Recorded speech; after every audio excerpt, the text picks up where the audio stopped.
ఓం శ్రీ గురుభ్యో నమః. కొంతమంది సోదరులు అడిగినటువంటి కామెంట్ ఇది.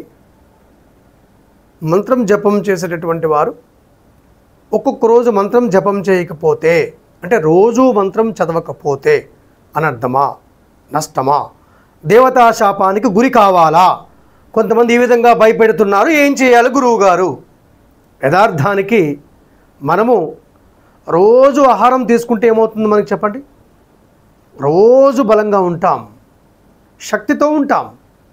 మన శక్తితో చేసేటటువంటి కొన్ని పనులు చేస్తూ ఉంటాం.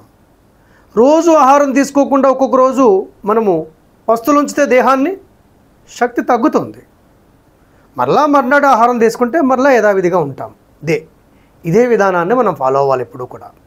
ఇక్కడ రోజు జపం చేస్తే ఏమవుతుందంటే మీకు తెలియకుండానే మీకు మానసిక శక్తి పెరుగుతూ ఉంటుంది. అసలు ఈరోజు మంత్రం జపం చేయకూడదు అనే ఆలోచన ఎందుకు వస్తుంది ఇక్కడ?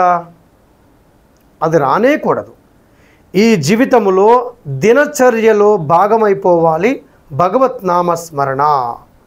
ప్రతిరోజు కూడా ఒకవేళ మీకు కూర్చొని మీ ఇంట్లో కూర్చొని చేయడానికి అవకాశం లేదు, మీ వ్యాపార స్థలంలో కూర్చొని చేయండి. 5 నిమిషాలు చేయండి, 5 నిమిషాలు చేయండి. లేదా మార్గం మీ పయనిస్తూ ఉంటారు కదా, మీ వాహనం పైన, బస్సులో, రైల్లో, విమానంలో, లేదా 2 వీలర్ పైన, లేదా కారులో వెళ్తూ ఉంటారు కదా, మీ కాళ్ళకు ఉన్నటువంటి చెప్పులు తీసి కొద్దిగా పక్కన పెట్టి 5 నిమిషాల పాటు మీ సెల్ ఫోన్ సైలెంట్ మోడ్లో పెట్టి భగవద్ధ్యానం చేయండి. ఆ సమయంలో జపం చేయండి. మీకు జపం చేయాలనే ఆలోచన ఉండాలే కానీ, సంకల్పం ఉండాలే కానీ, కాలం ఎలా అయినా సరే మీకు అనుకూలమైపోతుంది. ఇది దీనికి సంబంధించినటువంటి వివరణ. మరొకటి, మరి దేవతా శాపానికి గురవుతామా? యథార్థాన్ని చెప్పాలంటే ఇవన్నీ కల్లబొల్లి మాటలు, ఇవన్నీ కూడా పుకార్లు, ఇవన్నీ కూడా భయపెట్టే మాటలు, ఇవన్నీ కూడా. ఇక్కడ ఒక రకమైన ఒక నెగిటివ్ వర్గం ఒకటి ఉంది. అంటే వీళ్ళ శాతం తగ్గారు ఈ మధ్యకాలంలో. మనం ఏదైనా ప్రత్యేకమైనటువంటి దేవతారాధన చేస్తున్నాం అనుకోండి, గొప్పగా పూజ చేస్తున్నాం అనుకోండి, కొంతమంది వారవలేరు. ఎంత బాగా చేస్తారు, ఏడుస్తూ ఉంటారు, కుళ్ళిపోతూ ఉంటారు, ఏదో వంకలు పెడుతూ ఉంటారు. నువ్వు ఇది చేస్తే ఇంకా బాగుండేది, నువ్వు సరిగా చేయలేదు, ఇంత బాగా చేసినా సరే. అంటే మన అభివృద్ధిని చూసి, మన ఆనందాన్ని చూసి ఓర్చుకోలేనటువంటి కొంతమంది తప్పనిసరిగా అన్ని చోట్ల ఉంటారు. వీళ్ళ పని ఏమంటే, నువ్వు మంత్రం జపం చేయకూడదు, రోజు చేయకపోతే, రోజు ఈ సమయానికి చేయకపోతే, ఇన్నిసార్లు చేయకపోతే దేవత శపిస్తుంది, దేవత శాపానికి గురి కావాలి, నీకు ఇబ్బందులు వస్తాయి, తలనొప్పి వస్తుంది, కాళ్ళ నొప్పులు వస్తాయి, ఒళ్ళు నొప్పులు వస్తాయి, జ్వరం వస్తుంది, మోషన్స్ వస్తాయి, ఇటువంటి పిచ్చి మాటలు మాట్లాడుతూ ఉంటారు. వాళ్ళకి జ్ఞానం లేదు. అక్కడ అసలైనటువంటి అర్థం ఏమంటే, నువ్వు అభివృద్ధి చెందుతుంటే అతనికి ఇష్టం లేదు, ఓర్వలేక ఈ విధంగా నిన్ను భయపెడుతూ ఉన్నాడు. ఎందుకంటే నువ్వు మానేయాలి. నువ్వు సాధన చేసి అభివృద్ధి అవుతుంటే అతనికి ఇష్టం లేదు, అతను చూడలేకపోతున్నాడు నీ అభివృద్ధిని చూసి. ఆధ్యాత్మిక అభివృద్ధి కదా ఇదంతా కూడా. ఇటువంటి వాళ్ళు కొంతమందిని ఇంకా ఉన్నారు. అవేమీ పట్టించుకోవద్దు. మిమ్మల్ని ఎవరైతే నువ్వు జపం చేయి స్వామి, నువ్వు బాగుంటావు, నువ్వు ఇంకా బాగుంటావు, నీ భక్తితో, శ్రద్ధతో, విశ్వాసంతో చేయి, నువ్వు బాగుంటావు, దీనివల్ల మనకి మంచి లాభం వస్తుంది, ఎవరైతే మిమ్మల్ని ప్రోత్సహిస్తున్నారో వాళ్ళు గొప్పవాళ్ళు, జ్ఞానమూర్తులు, వారికి నమస్కరించాలి మనం. వారు గురు సమానులు. అంటే అలాంటి వారి యొక్క స్నేహం కావాలి మనకి. అటువంటి వారి యొక్క మాటలు మనం వినడానికి ప్రయత్నం చేయాలి.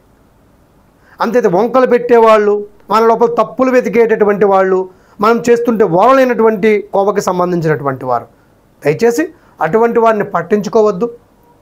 ఏ దేవత ఎప్పుడూ కూడా ఎవరిని శపించడం అనేది ఉండదు. మన కర్మ, మనం మంచి ఫలితం చేస్తూ ఉంటే, మంచి పని చేస్తూ ఉంటే, మంత్రజపం చేస్తూ ఉంటే దేవత అనుగ్రహిస్తుంది, మనకు ఆదాయం పెరుగుతుంది, ఆరోగ్యం వృద్ధి అవుతుంది, ఐశ్వర్యం పెరుగుతుంది, వాక్శుద్ధి పెరుగుతుంది. మనం ఏది సాధించుకోవాలనుకుంటున్నామో ఆ దిశగా అడుగులు వేయడానికి మార్గాన్ని సుగమం చేస్తుంది మంత్రజపం. ఎప్పుడూ కూడా మంత్రజపం మానాలని అనుకోవద్దు. ఒకవేళ ఉదయం కుదరలేదు బిజీ వల్ల, రాత్రి చేయండి, మధ్యాహ్నం చేయండి. కానీ మీ కాళ్ళకు ఉండేటటువంటి పాదరక్షలు తీసి పక్కన పెట్టి జపం చేయండి.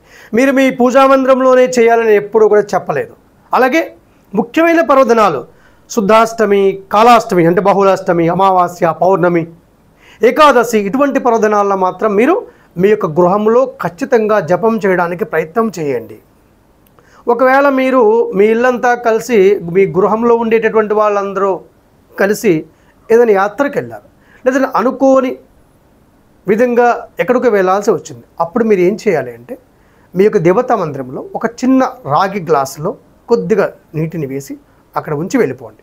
వచ్చిన తర్వాత మీరు స్నానం ఆచరించి ఆ యొక్క నీటితో మీ యొక్క దేవతా మందిరంలో ఉన్నటువంటి ప్రతిమలు, యంత్రాలు అన్నిటికి కూడా మీరు ఏ మంత్రం అయితే జపం చేస్తున్నారో ఆ మంత్రంతో అభిషేకం చేయండి. ఈ విధంగా మీరు ఈ ప్రక్రియ కూడా ఆచరించవచ్చు. ఇది భగవత్ ఆరాధన అంటే పరమాత్మ జీవాత్మ మధ్య ఉండేటటువంటి బంధాన్ని పెంచుకోవడం.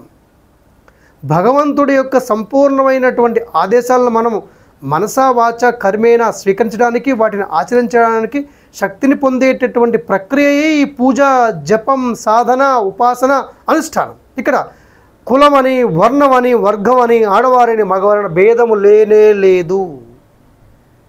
పరమాత్మ జీవాత్మ, పరమాత్మ నుండి మనకు ఆదేశాలు వస్తూ ఉంటాయి. మనం జపం చేస్తూ ఉంటే, భక్తితో చేస్తూ ఉంటే, నిరంతరం చేస్తూ ఉంటే ఆ ఆదేశాలను యథావిధిగా తీసుకుంటాము, అందులో ఉండే ధర్మాన్ని ఆచరిస్తాము, మనల్ని మనం మహోన్నతమైన వ్యక్తిగా మార్చుకుంటాము. మనం